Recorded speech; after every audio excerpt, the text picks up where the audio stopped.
My sister forced me to raise her child for 5 years, then showed up with police claiming I kidnapped him, and was shocked when the judge asked one question she could not answer. The police knocked on my door while my nephew was eating cereal in his dinosaur pajamas, and I thought someone had hit my car outside, because normal people do not expect 2 officers on a Tuesday morning, standing on the porch with that careful, neutral face they practice. Behind them was my sister, Kendra, hair done, lashes on, phone in her hand angled just slightly upward like she was already recording. And the second I saw her, I felt my stomach drop so hard I tasted metal.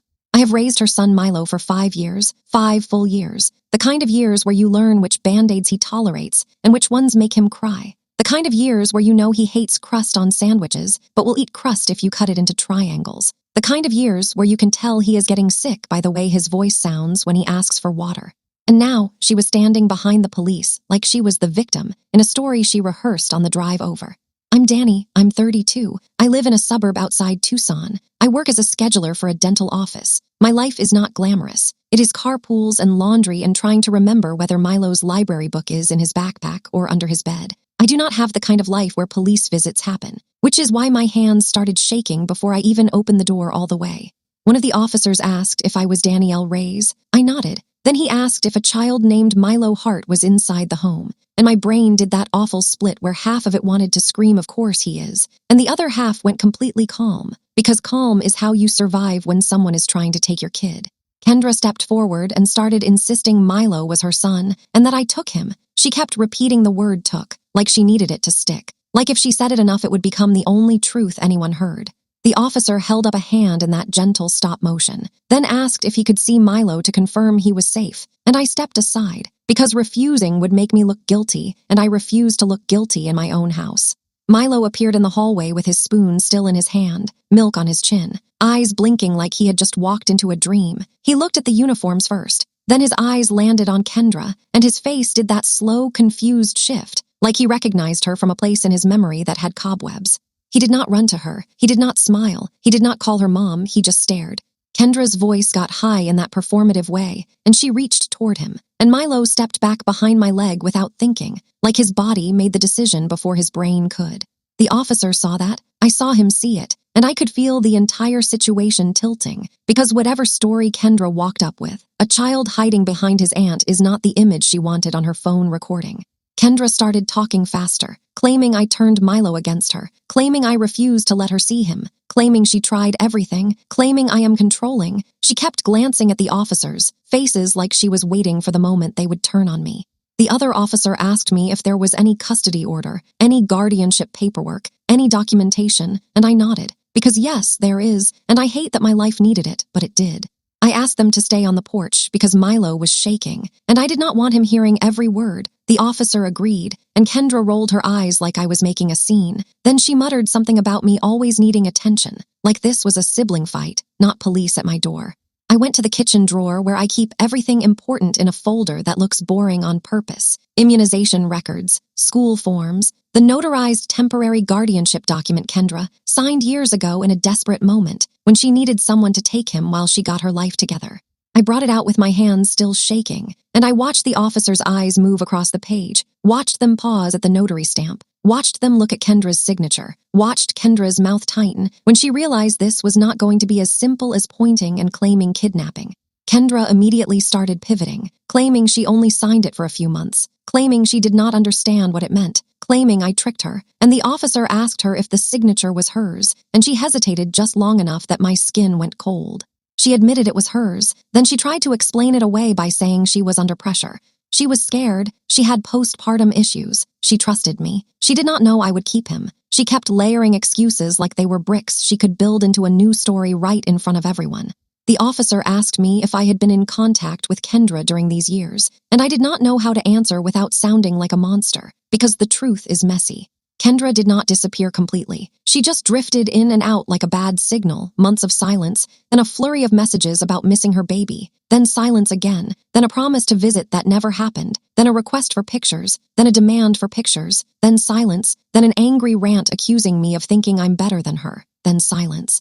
The officer asked if Kendra had been contributing financially, and Kendra snapped that money is not love, and I almost laughed because of course she would make it about love. She always makes it about love when the topic is responsibility. I told the officer I have texts and emails, and I have school enrollment paperwork listing me as guardian, and medical paperwork listing me as responsible party, and I have years of receipts and records that show Milo has lived here, slept here, gone to school here, and that his life has been stable here, and my voice sounded too calm even to me, like my body left my feelings in the kitchen to keep my mouth functioning. Kendra started crying suddenly, no warm-up, just tears, and she put her hands over her face in a way that still kept her phone angled enough to capture everything. And she made these choking sounds that would have made anyone who does not know her think she was breaking apart.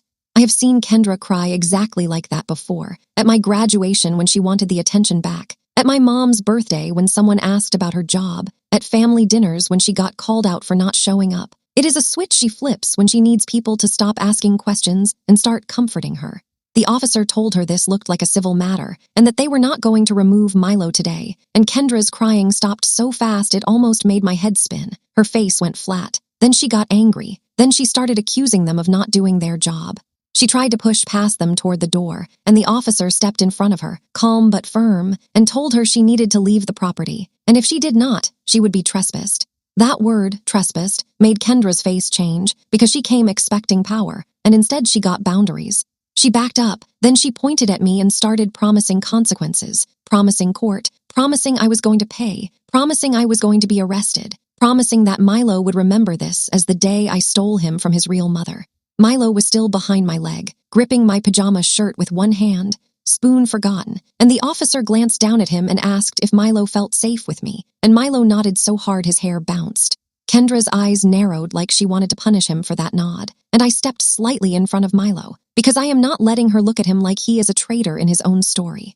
The officers left after giving me a case number and explaining that if Kendra filed for custody, I would be notified, and they told Kendra that if she wanted to change custody arrangements, she needed to go through court, not through police, and she walked away still recording, still muttering, still trying to salvage a narrative. When the cars were gone, I locked the door. Then I realized my hands were shaking so hard I could not get the deadbolt to turn the first time. And Milo asked if the police were here because he did something wrong. And something inside me cracked because he asked it so quietly, like he believed he was the reason adults show up with uniforms. I got down on the floor with him, and I told him none of this is his fault. I told him he is safe. I told him the police were here because adults were having a disagreement, and the police help keep people calm. I used simple words because he is 7, and he does not need the full truth of what his mother is doing. Milo asked if Kendra was his mom, and my throat went tight because I knew this question was coming someday. I just did not expect it in dinosaur pajamas over cereal. I told him Kendra gave birth to him, and that I have been the grown-up raising him, and that both things can be true, and he stared at his spoon for a long time and then asked if he has to go with her. I told him no, not today, and I promised him I would not let anyone take him without a judge hearing the facts. And I knew as soon as I said judge that the next part of our life was going to be courtrooms and paperwork, and people who do not know us deciding what we deserve. That afternoon Kendra posted online.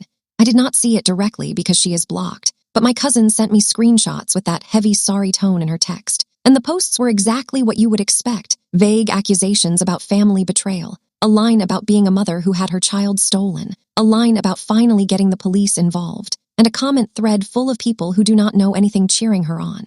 Kendra's friends were calling me a kidnapper in my own cousin's comment section, and Kendra was liking every comment, and I sat there realizing she did not just show up with police to get Milo back. She showed up to create a public moment where she looked like the wronged mother. That night, my phone started lighting up with family calls. My aunt asking what I did, my mom asking what happened, my stepdad saying I should just let Kendra take him because it is her son. And that line hit me like a punch, because it is always the same with our family. The person who causes chaos gets treated like a storm you cannot stop, and everyone else gets told to bend so the roof does not blow off. I told my mom the truth. I told her Kendra signed guardianship paperwork. I told her Kendra has been gone for years at a time. I told her Milo does not even know her, and my mom went quiet in that sad, guilty way, because she knows, she has always known, but she also wants peace so badly she will sacrifice whoever is easiest to sacrifice. By midnight, I had emails printed, screenshots saved, copies of the notarized guardianship in 3 different places, Milo's school records, Milo's doctor records, everything I could think of, because Kendra is not good at parenting, but she is excellent at creating a crisis and forcing other people to respond to it. I also called a family law office the next morning, and I got an appointment for a consultation, and I hated myself for needing it, because part of me still wished this could be handled by a family conversation. But the version of Kendra who brings police to my door does not do conversations, she does ambushes. The consultation confirmed what the officers implied. This is a civil custody issue, not a kidnapping case. But that does not mean Kendra cannot make my life miserable trying, and I was advised to file for a formal guardianship order and emergency temporary custody to keep Milo stable while the court sorts it out.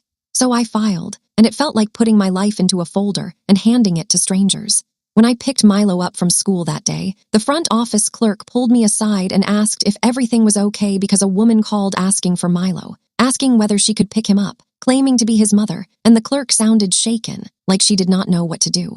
I told the clerk only me and my partner Jonah are authorized, and I asked them to put a note in Milo's file that any calls from Kendra should be documented, and I could feel the staff watching me with that careful, polite expression people get when they realize a kid might be caught in adult chaos.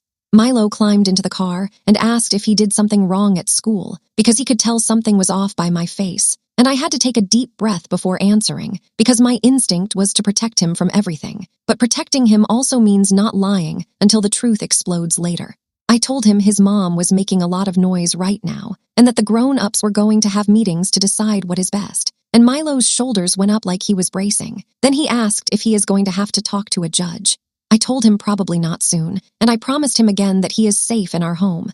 And then he asked if he can still go to his friend Eli's birthday party this weekend. And that question was so normal it almost made me cry, because in the middle of all this, he just wanted to be 7. Kendra showed up again 2 days later, this time not with police, with her phone and her mother-in-law. Yes, she has a mother-in-law because she married a man named Trent last year, and that marriage was a whole other performance. And now Trent's mom was standing in my driveway like she had any right to be part of Milo's life. They stood by my car, blocking me as I tried to unload groceries, and Kendra started insisting I hand Milo over. Then she started talking loudly about how I kidnapped her son. Loud enough for the neighbors, loud enough for the Ring camera, loud enough for anyone passing to hear. I did not engage. I walked inside. I locked the door, I called non-emergency, and I let the Ring camera capture everything. Because I learned fast that Kendra is not afraid of truth. She is afraid of documentation. The officers who came that time were different, but the outcome was the same. They asked for paperwork. I showed them. They told Kendra again to go through court, and Kendra's face kept tightening like she was realizing that the world does not bend just because she wants it to. After that, she stopped showing up in person and started escalating online, posting about how the system protects kidnappers, posting about how family can be evil, posting little photos of Milo from years ago like proof of ownership. And every time she posted, she tagged my mom, tagged our aunt, tagged anyone who might feel pressure to choose sides.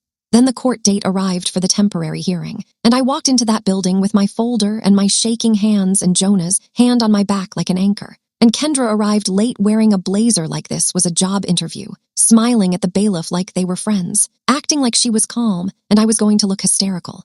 She sat down across from me and started whispering to her attorney, and the attorney looked tired, like he had heard 3 versions of the same story already and none of them lined up. When the judge came in, everything got quiet in that way courtrooms get quiet, like everyone is pretending they are calm while their lives are being measured. Kendra started first because she insisted on being heard first. She claimed Milo was taken from her during a rough patch. She claimed she tried to get him back. She claimed I refused. She claimed I manipulated him. She claimed I used money to trap him. She claimed I kept him away out of spite. And the more she talked, the more I could see she was building a story with dramatic arcs instead of facts. Then it was my turn, and I explained the timeline. I explained that she asked me to take Milo when he was 2. I explained she signed guardianship paperwork. I explained the months of no contact, the missed visits, the school and medical records, the fact that Milo has lived with me for 5 years and has stability and routines and community. Kendra kept shaking her head like she was watching a liar, and I kept my voice as steady as I could, because I knew she was waiting for me to crack so she could point and claim emotional. The judge looked through the paperwork, and then the judge asked Kendra one question, a simple factual question. What grade is Milo in right now? Kendra blinked like she did not understand why that mattered. Then she laughed a little and said kindergarten, confident, like she was pleased with herself. The judge paused, then looked down at Milo's school record in my folder, then looked up again and asked if she was sure. Kendra's face changed, her eyes flicked toward her attorney, and she tried to adjust. She tried to say first grade, then she tried to say she meant early kindergarten, then she tried to pivot into claiming I switched his school without telling her. The judge asked her again, calmly, what grade is he in today? Kendra could not answer. She just kept circling, and the courtroom went quiet in a different way, the kind of quiet where people realize someone is performing. The judge then asked when was the last time Kendra attended a parent-teacher conference, and Kendra tried to talk about phone calls and texts, and the judge asked for a date, and Kendra could not give one. Then the judge asked where Milo has been living for the last year, address, and Kendra said my city but not my street. Then she said she did not know because I kept it from her, even though she had shown up at my house with police 3 weeks earlier, and the judge's expression went flat, like the judge was done with theater. The judge granted temporary custody to me while the case proceeded, with Kendra allowed limited supervised time that would be arranged formally, and the judge ordered that Milo remain enrolled in his school and stay in his home for stability. Kendra's face went red, and she tried to speak, and the judge stopped her, and it was the first time in my adult life I watched someone tell Kendra no and have it actually stick. When we walked out, Kendra hissed that she would destroy me, not loudly, just enough for me to hear. Then she turned and smiled at someone in the hallway like she had not just threatened me, because that is who she is, 2 faces, one for the audience and one for the person she is trying to control.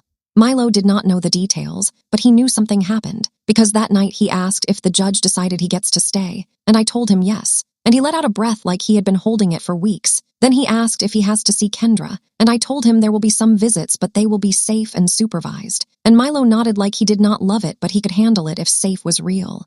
I am exhausted, I am angry, and I am terrified of what Kendra will do next, because she does not accept consequences, she escalates until someone else gives up.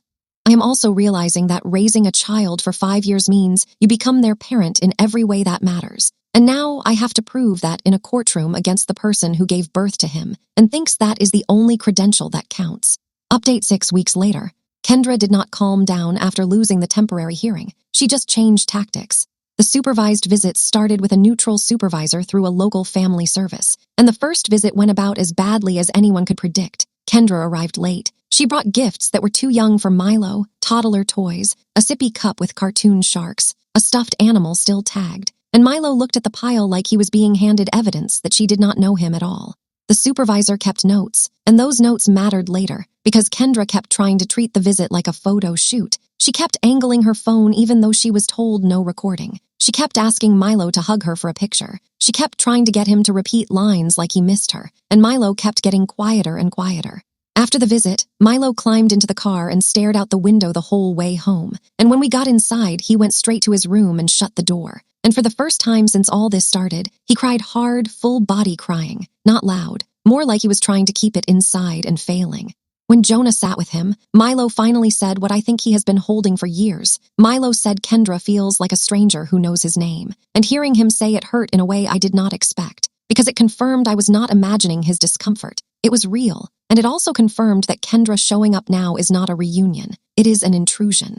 Kendra started missing visits after that, not all, just enough to create instability. She would confirm, then cancel last minute. She would show up, then leave early. She would blame traffic. She would blame work. She would blame me. She would claim Milo did not want her, which was true in the sense that he was scared, but she framed it like I trained him, like he was a parrot I taught to hate her. Then she filed another police report. Yes, again, claiming I was violating her rights, claiming I was refusing contact, claiming I was withholding her child. The officers who came that time recognized the address, not personally, but you could see it in their eyes, like the file had been flagged, and they asked for the court order. I handed it over, and one of them actually sighed, like he was tired of being used as a prop. Kendra stood behind them again, phone in hand again, and when the officer told her the order controlled the situation and she needed to follow it, Kendra snapped that the judge was biased, that the system hates mothers, that everyone believes the aunt because she looks stable, and she used the word looks like she did not even realize she confessed the whole game out loud. The officer told her to stop calling, stop showing up, stop escalating, and to address concerns through her attorney, and Kendra stood there with her mouth tight. Then she walked away without looking at Milo, because looking at Milo would mean seeing a child, not a prize. In the middle of this, Trent left her. That detail matters because it exposed how shallow her current stability was. She had been telling everyone she was settled. She was married. She had a home. She was ready to be a mother again. And then Trent moved out. And suddenly the posts changed from happy couple selfies to vague quotes about betrayal and evil people. and I watched from a distance as her life narrative collapsed, and she tried to glue it back together by grabbing Milo tighter. Her attorney requested mediation, and I agreed because courts like cooperation, and also because I wanted to see what Kendra actually wanted, because part of me still hoped she wanted a relationship with Milo and could build it slowly without destroying him. Mediation made it clear she did not want slow. She wanted ownership. She wanted Milo returned immediately, full time, with me getting visitation. She wanted it framed like she was reclaiming her son from an overstepping aunt. She wanted the story that makes her look heroic. When the mediator asked her basic questions about Milo's routine, bedtime, allergies, school, friends, favorite subjects, she kept answering with vague guesses. She kept circling back to biology. She kept insisting she is the mother and that should be enough. I sat there listening and realized she still does not see him as a person with a life. She sees him as a title, mother, and she wants the title back. The mediator asked what her plan was for after-school care, and Kendra said she would figure it out. And the mediator asked who would pick him up if she worked late, and Kendra said her friend could help. And the mediator asked which friend, and Kendra could not even name one person who was actually committed.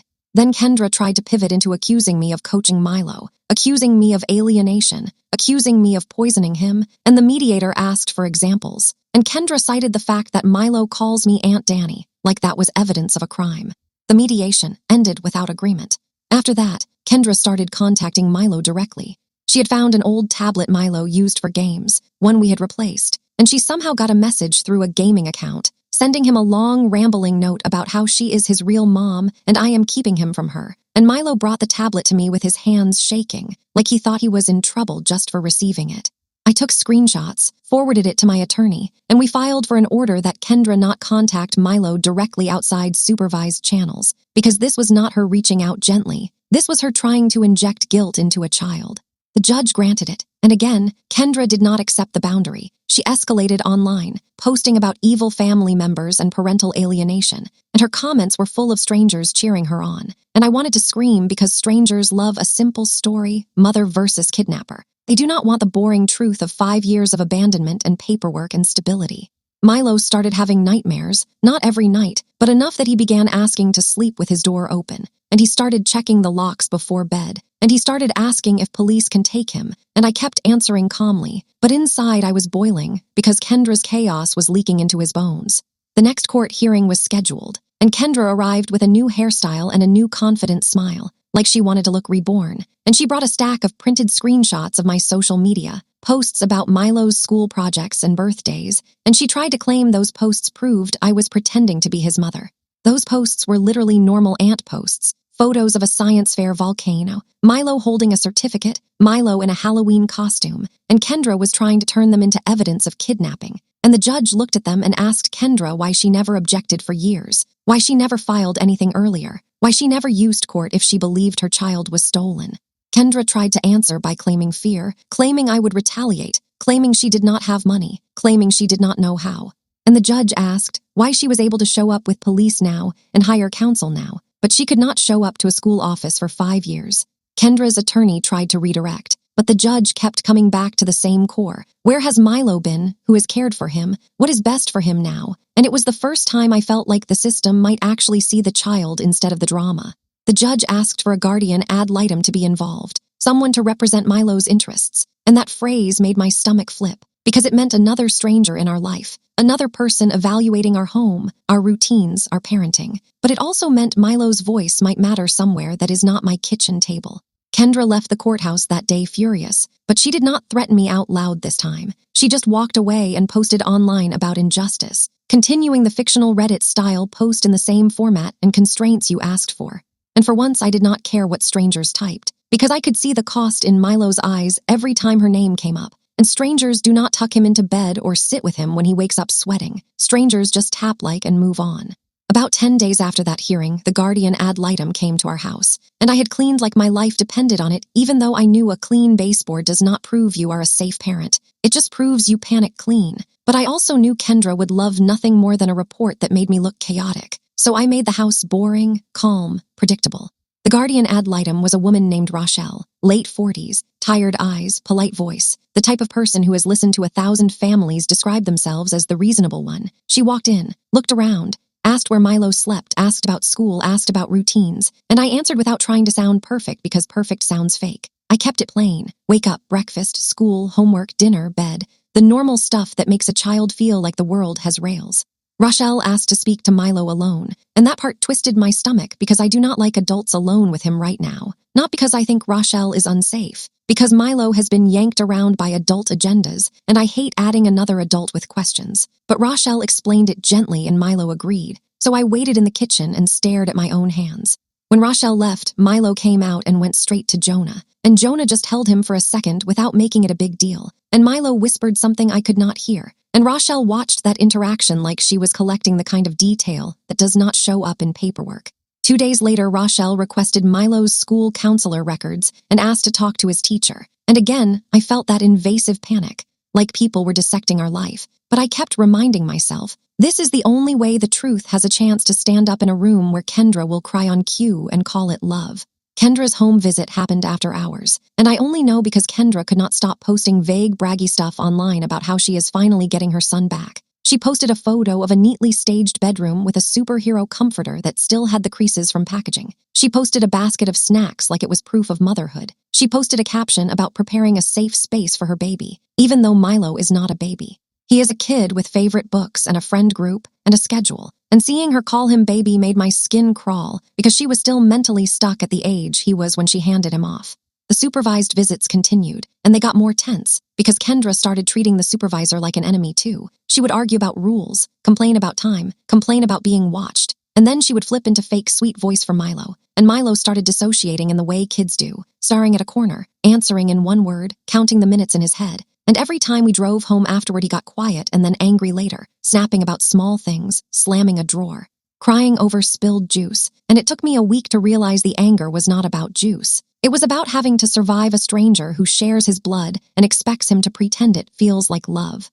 I asked Rochelle whether Milo was required to keep doing these visits while the case was ongoing, and Rochelle told me the court prefers consistent contact when possible. But Rochelle also said consistency is not the same as safety, and that line stuck with me because Kendra kept using the word mother like it was a shield. But mother is a role you perform over time, not a word you win with genetics. Then Kendra crossed another line, and it was so predictable I almost felt numb.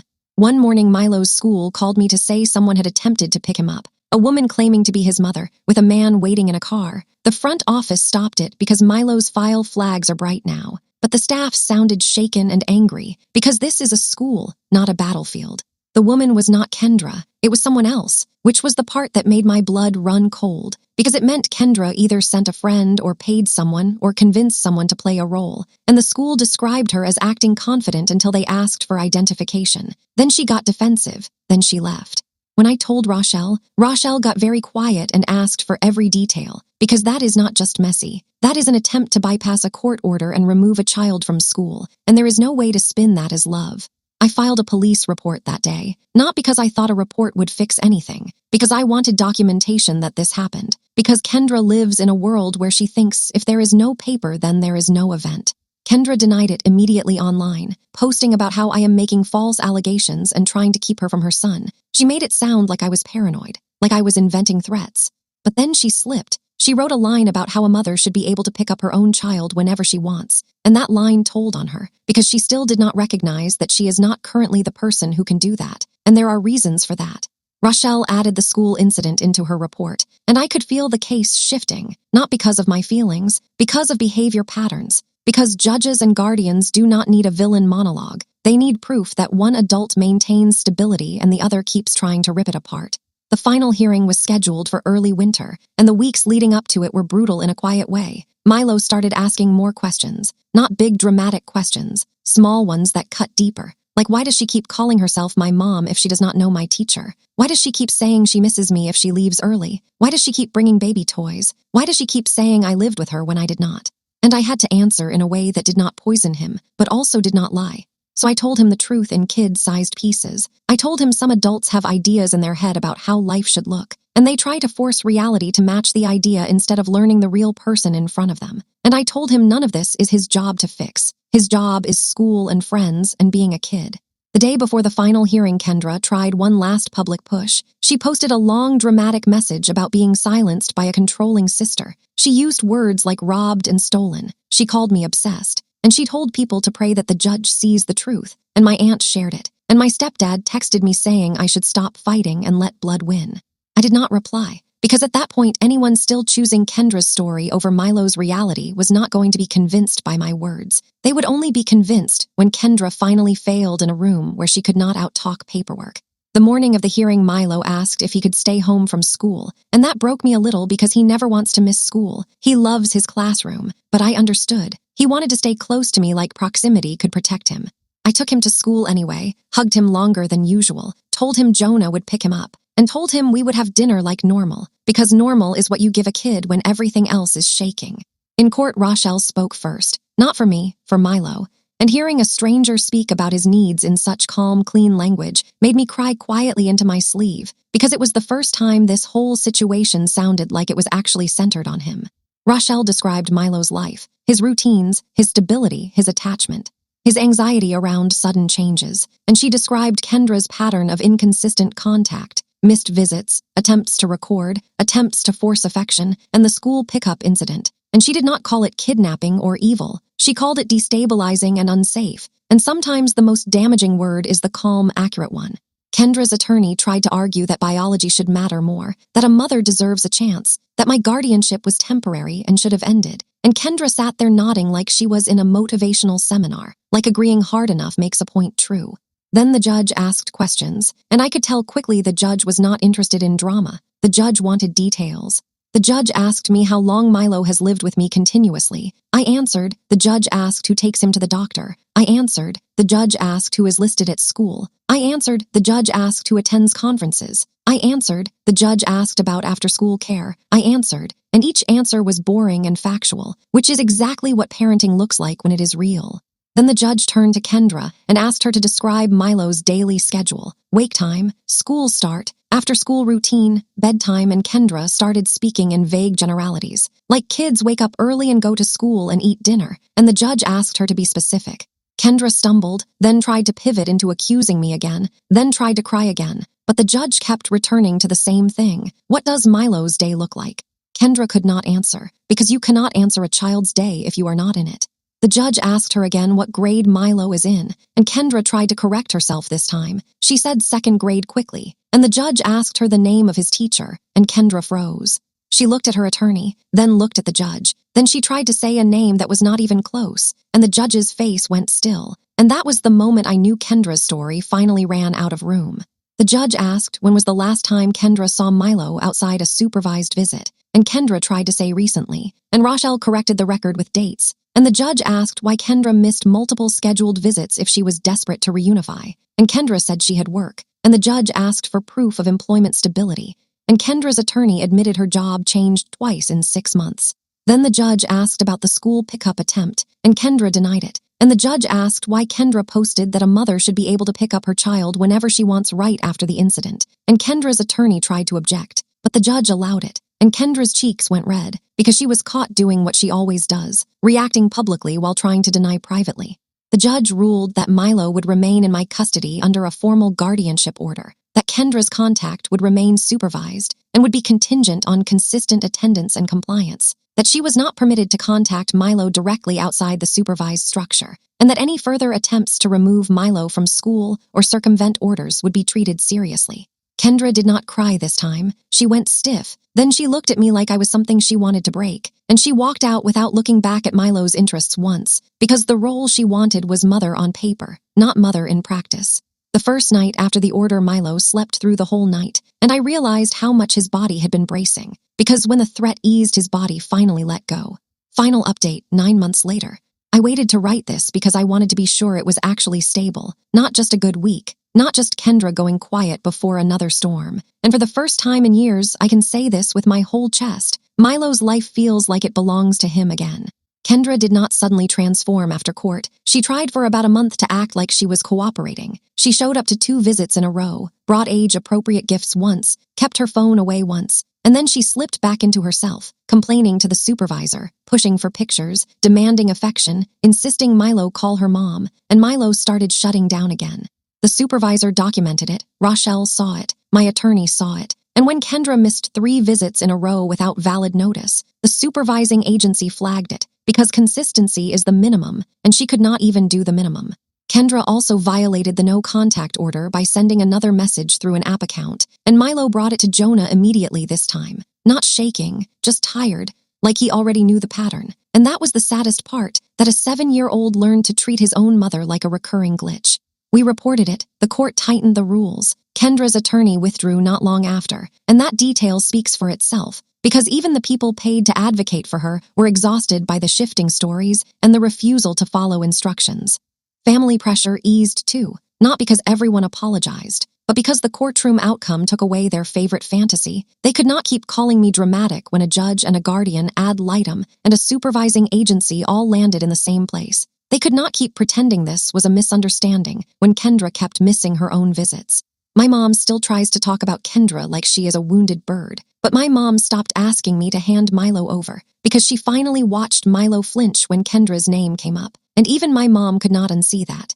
Kendra moved again because she always moves when a story collapses. She told people she needed a fresh start. She posted about healing. She posted about toxic family. And then she faded the way she has always faded, not with a goodbye, with silence. Milo asked about her less over time, not because he forgot, because his brain stopped expecting her, and the expectation is what hurts the most.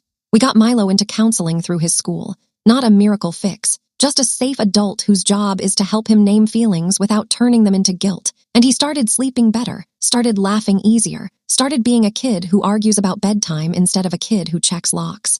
The guardianship is stable. The school knows the rules. His medical paperwork is clean. The supervising agency file is closed unless Kendra petitions again. And my home is no longer a place where I jump at every knock. The most unexpected moment happened at Milo's 9th birthday party, because he was running around the park with frosting on his face, and he tripped and scraped his knee. And he looked up at me automatically, not calling for mom in a confused way, just looking for the person who makes pain smaller. And when I cleaned the scrape, he leaned into my shoulder for half a second and then ran right back into the game. That was when it hit me that Kendra can tell any story she wants online, but Milo's body already knows who raised him, and that is the only answer that matters.